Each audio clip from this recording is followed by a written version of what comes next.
The third step to accomplish in learning to overcome our strongholds is that we need to relinquish our control. Every single day, we find ourselves standing at a critical spiritual crossroads. It is a quiet but intense battle.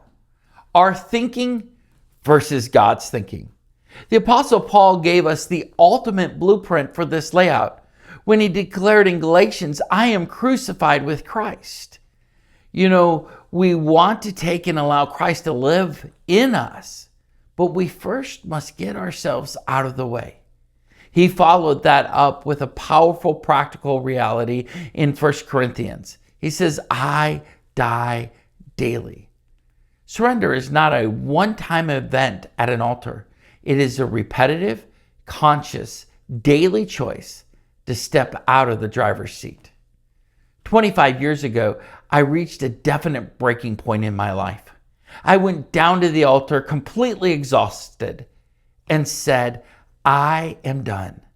I laid everything down and gave it to God.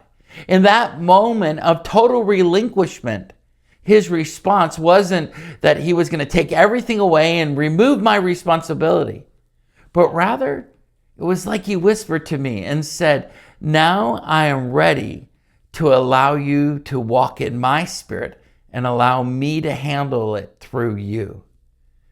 As we go on this approach, the Bible tells us in 1 Corinthians 10:13, there hath no temptation taken you, but such is common to man. But God, who is faithful, will not tempt you above that you're able, but will with the temptation also make a way of escape that you may be able to bear it. You know, truly, as we walk this path and we walk this life, we must recognize three things. First, we have to recognize that everybody faces battles. We aren't so uniquely isolated in our struggles as we think. We're not the only one. Everybody faces some sort of battle. Second, we must honestly admit, I cannot handle these problems on my own.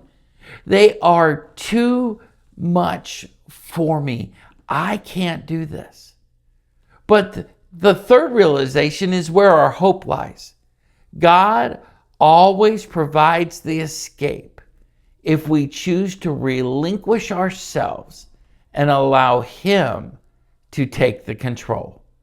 1 Corinthians 10:13 promises us that God is faithful to have that escape there so that we can jump into that escape and let Him handle things rather than handling something that we can't.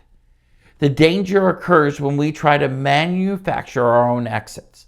When someone turns to anger, frustration, bitterness, drugs, alcohol, they aren't finding freedom. They are simply choosing the wrong escape. Today, true victory doesn't come from fighting harder in our own strength. It comes from yielding to a higher authority. We must constantly remind ourselves of 1 John 4:4. Greater is He that is in you than he that is in the world. Today, let's stop trying to force our own way. Let us intentionally build a daily pattern of relinquishing our control, dropping our defenses, and actively choosing God's escape in every single area of our lives.